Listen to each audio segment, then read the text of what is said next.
नमस्कार रसिक श्रोते हो. मी प्राध्यापक डॉक्टर दिलीप पवार आपणासमोर सादर करीत आहे डॉक्टर प्रकाश आमटे लिखित प्रकाश वाटा या आत्मचरित्रातील जीवावरचे प्रसंग ह्या भागाचा पूर्वार्ध. जीवावरचे प्रसंग. हेमल कशाला आल्यावर काही खूप कठीण जीवावरचे प्रसंग आले. त्यातला मधमाशांचा हल्ला तर न विसरण्यासारखा होता. इथला प्रकल्प आता थोडा थोडा रुळावर येऊ लागला होता. पेशंट असायचे पण प्रचंड गर्दी नसायची. त्यामुळे थोडासा मोकळा वेळही हाताशी असायचा. इथे आठवड्याचे सगळे दिवस सारखेच वाटणारे. त्यामुळे रविवारचं वेगळं अप्रूप वगैरे नव्हतं. आम्ही साप्ताहिक सुट्टी वगैरे घ्यायचो नाही. पण पेशंट नसतील तर एक दोघांना इमर्जन्सीसाठी मागे ठेवून आम्ही बाहेर पडायचो. वेळ घालवायला, फ्रेश व्हायला फिरण्याशिवाय दुसरं साधनही नव्हतं. असेच एकदा आम्ही रविवारी दुपारी जेवण करून 12-12:30च्या सुमारास फिरायला बाहेर पडलो. मी, मंदा, विलास, रेणुका सगळेच होतो. पिलूही बरोबर होता. जुलै 1976ची ही गोष्ट. पाऊस सुरू झालाच होता. आमचा बाकीच्यांशी संपर्कही तुटला होता. पण त्या दिवशी नुसतीच ढगाळ हवा होती. पाऊस नव्हता म्हणून निघालो. प्रकल्पापासून 7 किलोमीटरवर टेकडी सारखा उंच भाग आहे. तिथून प्रकल्प, आजूबाजूचं दृश्य खूप छान दिसतं. अलीकडे वाटेत 4 किलोमीटरवर एक गाव होतं. तिथले लोक म्हणाले, कशाला तिकडे डोंगरावर जाता? अहो, पावसाळ्याचे दिवस आहेत, शिवाय तिकडं अस्वलही आहेत. पण आम्ही बरेच जण होतो त्यामुळे जायचं ठरवलं. टेकडीवर गेलो. टेकडीवर फिरून खाली उतरायचा आमचा बेत होता. टेकडीच्या शेवटच्या भागात नुसते खडक होते. झाडं फारशी नव्हती. तिथे मधमाशांची पोळी होती. पण तिथे पोळी आहेत हे आम्हा कुणाच्या लक्षात आलं नाही. आम्ही बरेच जण असल्याने कदाचित आमच्या बोलण्याच्या आवाजाने मधमाशांना त्रास झाला असेल. नक्की काय झालं माहित नाही, पण त्या माशांनी आमच्यावर हल्ला चढवला. आमच्या सोबत 10-11 महिन्यांचा पिलू होता. कल्याण नावाचा कार्यकर्ता त्याला घेऊन पुढे चालला होता. त्याला पहिली माशी चावली. प्रचंड आग झाल्यानं तो जोरात किंचाळला. तो कशामुळे ओरडतो आहे हे कळायच्या आत त्या माशांनी आम्हा सर्वांवर हल्ला चढवला. त्यामुळं सगळे वाट फुटेल तिकडे धावले. माशा मागेच होत्या. त्या सगळ्या गडबडीत बाकीचे टेकडी उतरून खाली गेले आणि मी आणि मंदा असे कोण जाणी तिथेच अडकलो. माशांचा अचानक हल्ला झाल्यावर आम्हाला कदाचित पळायचं सुचलंच नसावं. बाकीचे सगळे निघून गेल्याने आम्ही माशांच्या पुरते तावडीत सापडलो. जितकं त्यांना चुकवायचा प्रयत्न करायचो तितक्या त्या जास्त चावायच्या. तिथे लपता येईल असा आडोसाही नव्हता. पण काही वेळानं लक्षात आलं की आपण जागचे हल्लो नाही तर माशा चावत नाही. अर्थात हे कळेपर्यंत आम्हा दोघांना भरपूर माशा चावल्या होत्या. मंदाला तर त्याची जोरदार ॲलर्जिक रिॲक्शन आली. मधमाशी चावल्यावर आग होणं हे सगळ्यांच्याच बाबतीत होतं, पण तिला आली तशी रिॲक्शन हजारात एखाद्यालाच येते. तिला उलट्या व्हायला लागल्या. डायरियाचा त्रासही सुरू झाला. या वेळेपर्यंत बाकीचे निघून गेल्याला 1-2 तास होऊन गेले होते. ते पिलूला सोबत घेऊन गेले होते ही त्यातल्या त्यात समाधानाची गोष्ट होती. पण आता आम्ही इथून कसे सुटणार याची काळजी आम्हाला वाटत होती. मंदाची परिस्थिती बिघडत चालली होती. माशा अजूनही आजूबाजूला असल्यानं आम्हाला हलता येत नव्हतं. मंदा थोडीशी ग्लानीत होती. एकसारखी पाणी पाणी म्हणायची. पण पाणी कुठून देणार? असे 3-3.5 तास गेले. प्रकल्पापासून बरेच लांब आम्ही दोघंच त्या टेकडीवर. आजूबाजूला चिटपाखरूही नाही. माशा अजून भोवती. त्यात मंदा पूर्ण गलित गात्र झालेली. काय करावं काहीच कळेना. हळूहळू अंधारही पडायला लागला. मंदा त्याही परिस्थितीत मला म्हणाली, तू माझ्यासाठी थांबू नकोस, तू जा. पण तिला अशा परिस्थितीत एकटी टाकून मी कसा जाणार होतो? तिची अवस्था तर एक पाऊल टाकणे इतकी नव्हती. जे काही होईल ते आता आपल्या दोघांचं होईल, काळजी करू नकोस, कुणीतरी येईलच, असा धीर मी तिला देत होतो. कुणाचा आवाज ऐकू येतोय का याकडे माझे कान लागले होते. तोपर्यंत लांबून आवाज आला, भाऊ तुम्ही कुठं आहात?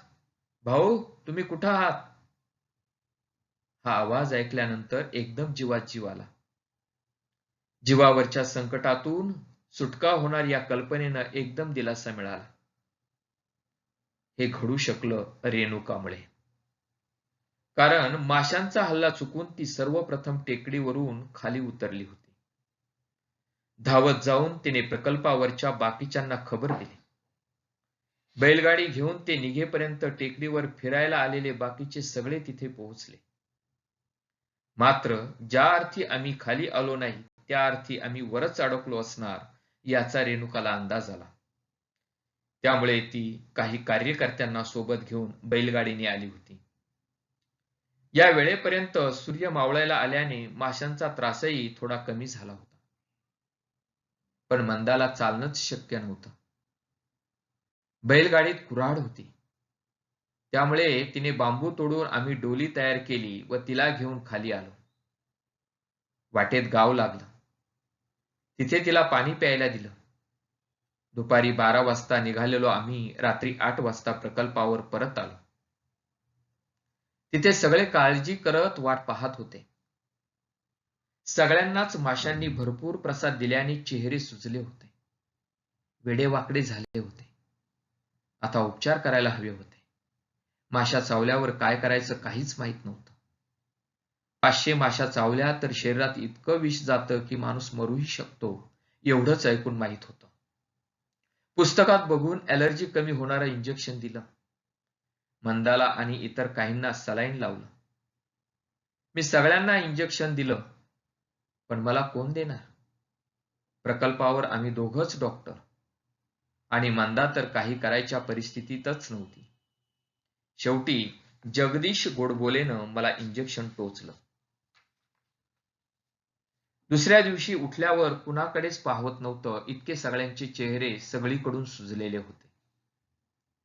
मधमाशी जेव्हा नांगी मारते तेव्हा त्या नांगीतून शरीरात काटा घुसतो. हे काटे काढायला हवे होते. मग सगळ्यांचे काटे काढले. मंदाच्या शरीरातून 140 काटे निघाले तर माझ्या शरीरातून 100. काहींना 200 मधमाशा चावल्या होत्या. पिलूच्या अंगातूनही 40 काटे निघाले. एक माशी चावली तरी अंगाची आग आग होते. मग एवढ्या माशा चावल्यावर छोट्याशा पिलूचं काय झालं असेल? पण चांगली गोष्ट ही की मंदासारखी इतर कुणालाही ॲलर्जिक रिॲक्शन आली नाही. मंदाचा तर हा पुनर्जन्मच होता. रेणुका वेळेत आली नसती तर काही खरं नव्हतं एवढं मात्र नक्की. पावसामुळे संपर्क तुटल्यामुळे आनंदवनात ही गोष्ट कळायचा प्रश्नच नव्हता. अर्थात ह्या घटनेबद्दल त्यांना लगेच कळलं नाही ते एक प्रकारे चांगलंच झालं. कारण असं काही कळल्यावर काळजी करत बसण्याशिवाय काही मार्ग नसे. पटकन उठून येण्यासारखी परिस्थिती नसायची. त्यापेक्षा त्यांना उशिरा कळलं की त्या घटनेची तीव्रता कमी झालेली असायची. हा प्रसंगही घडून गेल्यावर काही दिवसांनी जगनला तो कळला. मग त्याच्याकडून आनंदवनात बाकीच्यांना कळल्यावर ताई येऊन भेटून गेली. जीवावरचा एवढा प्रसंग घडूनही आपल्याला इतकं उशिरा कळलं, काही करता आलं नाही याचं तिला वाईट वाटलंच.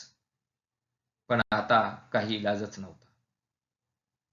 1978-79 साली पावसामुळे असाच एकदा अनवस्था प्रसंग ओढवला होता. इंद्रावती, पर्लकोटा आणि पामुल गौतमीने रौद्ररूप धारण केलं. त्यामुळे भामरागडचा रस्ता बंद झाला. इकडे हेमलकशातल्या तुफान पावसानं बांदिया नदी आणि नागेपल्लीकडे जाणारे नाले इतके भरले की त्या पाण्याला जायला वाटच राहिली नाही. परिणामी दोन्ही बाजूंनी पाणी उलट फिरून प्रकल्पावर आलं. या वेळेपर्यंत आम्ही पक्क्या घरांत होतो ते एक बरं होतं. पण ही सगळी घरं लहान, एक मजलीच होती. ही सगळी घरं, तेव्हा सुरू झालेली आश्रमशाळा, दवाखाना यांना पाण्यानं वेढा घातलेला होता. आमची कुटुंब, काही पेशंट्स, त्यांच्या बरोबरचे लोक आणि आश्रमशाळेतील 100-125 मुलं या वेड्यात अडकली होती. काय करावं काही सुचत नव्हतं. पावसाळ्यासाठी भरून ठेवलेलं धान्य कुठं ठेवणार? त्याची नासाडी झाली तर एवढ्या सगळ्यांनी खायचं काय हा प्रश्न होताच. त्याही पेक्षा पाऊस असाच आणखी 1-2 दिवस सुरू राहिला तर आम्ही सगळेच बुडण्याची भीती होती. बाहेर कुणाला कळवणं, कुणाची मदत येणं याची शक्यता नव्हती.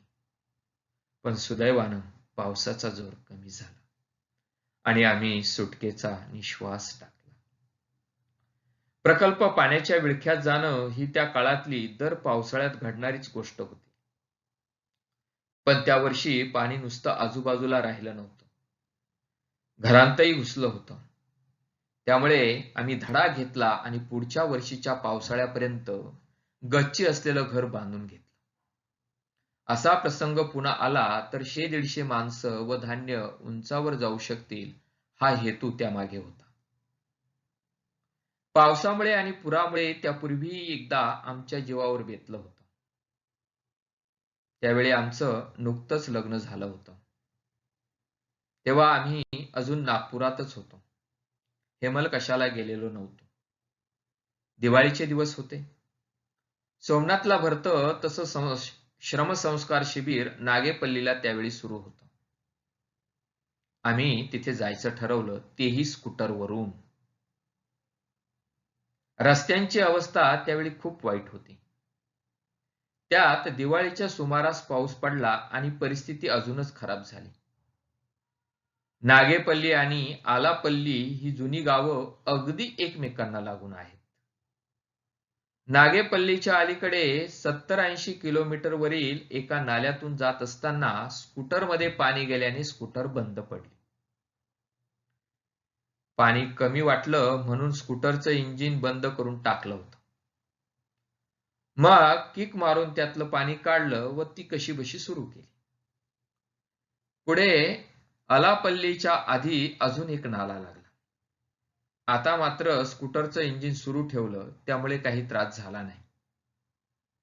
अशी मजल दरमजल करत आम्ही नागेपल्लीला पोहोचलो. आम्हाला बघून ताई, बाबा, विकास सगळ्यांनाच खूप आनंद झाला. आम्ही येणार म्हणून कळवलं नव्हतं आणि त्यातून स्कूटरवरून पावसात एवढे 300 किलोमीटर आलो त्यामुळे आमच्या धाडसाचंही कौतुक झालं. तिथे 2-3 दिवस राहिलो. पण जाताना मात्र बाबांनी सांगितलं, स्कूटर घेऊन जायचं नाही. शिबिराचं सामान घेऊन ट्रक आला होता. त्यात स्कूटर टाकली आणि मी, मंदा, विकास, रेणुका सगळेच ट्रकने निघालो. स्कूटरवरून येताना आम्ही तुलनेनं सही सलामत आलो होतो. परंतु या परतीच्या प्रवासात मात्र आमची साक्षात मृत्यूशीच गाठ पडली होती. चंद्रपूरच्या अलीकडे एक कोठारी नावाचं गाव आहे. तिथं कोठारी नाल्याचा पूल लागतो. आम्ही तिथे पोचेपर्यंत पाऊस थांबलेला होता. पण नाल्याला कमरेच्या वरपर्यंत पाणी होतं. खाली उतरून अंदाज घेतला. नाल्याला, नदीला पाणी असलं तरी ते कसं दिसतंय यावर अंदाज करायचा नाही. स्वतः पाण्यात उतरून बघायचं हे आम्हाला माहित होतं. पाणी संथ आहे की त्याला वेग आहे हे त्याशिवाय कळत नाही. पाण्याला वेग असेल तर पाण्यात गाडी घालणं धोक्याचं असतं. आम्ही पाण्याचा अंदाज घेतला. ते होतं भरपूर पण संथ होतं. एवढ्या पाण्यातून लहान गाडी गेली नसती. पण आमचा ट्रक होता. जेव्हा पाणी असं पुलावरून वाहत असतं तेव्हा त्याचा अंदाज घेऊन गाडी पलीकडे नेणं हे कौशल्याचं काम असतं. कारण सगळीकडे पाणीच पाणी असतं. पुलाचे कठडे नेमके कुठे आहेत याचा अंदाज येत नाही. थोडा अंदाज चुकला तरी गाडी पुराच्या पाण्यात कोसळू शकते.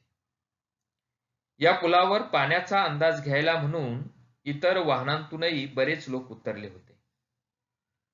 दोन्ही बाजूंना लोक थांबलेले असल्याने आमच्या पुढच्या ट्रकला पुलाचे कठडे कुठे असावेत याचा अंदाज आला. त्या ड्रायव्हरने हिम्मत करून बरोबर त्या लोकांच्या मधून ट्रक काढला. त्याला जाताना बघून विकास म्हणाला, मीही ट्रक काढतो. मग त्यानेही ट्रक पाण्यात घातला. आम्ही जीव मुठीत धरून बसलो होतो. पूल संपता संपता ट्रक थोडासा स्किड झाला, पण तोपर्यंत ट्रकने पूल पार केला होता. सुटल्याच्या आनंदात मग आम्ही मागं पाहिलंही नाही. आम्हाला नंतर कळलं की आमच्या मागे एक बस होती. पाठोपाठ 2 ट्रक निघून गेलेले बघून त्याच्या ड्रायव्हरचा धीर वाढला असावा. बसमधले 4-5 लोक काठाला उभे होते. त्यांना बसायला सांगून त्यानेही बस पाण्यात घातली. पण त्याचा अंदाज चुकला. एक चाक पाण्यात गेलं आणि बस कलंडून नदीत बुडाली. त्यात 55 जण गेले. जे बसमध्ये चढले नाहीत तेवढे 4-5 जण वाचले. रात्री नागपूरला गेल्यावर आम्ही बातम्या ऐकल्या तेव्हा आमच्या लक्षात आलं की हीच बस आपल्या मागे होती. आम्ही खूप हळहळलो. कारण त्या बसमधल्या प्रवाशांमुळे आम्हाला पुलाच्या कठड्यांचा अंदाज आला होता आणि आम्ही नदी पार करू शकलो होतो, पण ते मात्र बुडून मेले होते. आम्ही असेच एकदा 1984 सालीही पाण्यात अडकलो होतो. कोर्टाची तारीख होती म्हणून नागपूरला निघालो होतो. सप्टेंबरचा महिना होता. पावसाचा जोर थोडा कमी झाला असला तरी तो पूर्णपणे थांबला नव्हता. या वेळेपर्यंत आमच्याकडे जीप आली होती. त्याला ट्रॉली जोडून त्यात आमच्या सगळ्यांचं सामान ठेवलं होतं. मी, मंदा आणि अनिकेत आरती ही दोन्ही मुलं असे आम्ही सकाळी 7 वाजता निघालो. वाटेत नागेपल्लीला जगनकडे थांबणार होतो. त्याने साखर आणि चना डाळ मागवली होती. तीही ट्रॉलीमध्ये होती. त्यावेळेपर्यंत सगळ्या नाल्यांवर पूल झालेले नव्हते. जे पहिले 2-3 नाले लागले त्यांना पाणी कमी होतं. त्यामुळे त्यातून गाडी सहज पुढे गेली. पुढचा एक नाला मात्र भरून वाहत होता. आम्ही पाणी उतरण्याची वाट पाहत थांबलो. 2-3 तास थांबल्यावर पाणी कमी होते असं वाटलं. म्हणून उतरून पाहिलं तर कमरेपर्यंत पाणी होतं. पण संथ असल्यामुळे गाडी निघून जाईल असं वाटलं. म्हणून गाडी पाण्यात घातली. या वेळेपर्यंत पाऊसही थांबला होता. पण गाडी नाल्याच्या मध्ये आली आणि तिथे जमा झालेल्या रेतीत रुतली. मी ऍक्सिलेटर वाढवून गाडी काढायचा प्रयत्न करत होतो, पण काही उपयोग होईना. ती अजूनच खोलात रुतली आणि गाडीच्या खिडक्यांतून पाणी आत यायला लागलं. अनिकेत तेव्हा 7 वर्षाचा असेल, आरती 2 वर्षांची. ते घाबरले. आरती तर रडायलाच लागली. पाण्यानं आमचे कपडे, गिअरबॉक्स सगळं ओलंचिंब झालं. मात्र एवढं सगळं होऊनही डिझेलची गाडी असल्याने जीप बंद पडली नव्हती. मग मी खाली उतरलो. मंदाला सांगितलं, ऍक्सिलेटर वरचा पाय दाबून ठेव. मी चाकर रेतीतून मोकळी केली. जीपला ट्रॉलीचा भार होत होता म्हणून ट्रॉली मोकळी केली आणि परत जीप बाहेर काढायचा प्रयत्न केला. या वेळेपर्यंत जीप मधले सगळं काही पाण्यातच होतं. अखेरीस जोरदार झटका दिल्यानंतर एकदाची जीप बाहेर निघाली. नंतर ट्रॉलीला दोर बांधून तीही कशीबशी खेचून काढली. हेमलकसा नागेपल्ली अंतर फक्त 65 किलोमीटर आहे, पण तिथे जायला आम्हाला 12 तास लागले. जगनकडे गेल्यावर जरा जीवात जीव आला. तोपर्यंत आम्ही सगळे ओल्या कपड्यांतच होतो. कपडे बदलणंही शक्य नव्हतं, कारण ट्रॉलीतल्या सुटकेसेस त्यातले कपडे पाण्याने पूर्ण भिजले होते. त्यांना त्या पुराच्या पाण्याचा कुबट वास येत होता. मग पुन्हा सगळे कपडे धुतले, कोळशाच्या इस्त्रीने वाळवले. तेव्हा कुठे त्या अंगावरच्या ओल्या कपड्यांतून आमची सुटका झाली.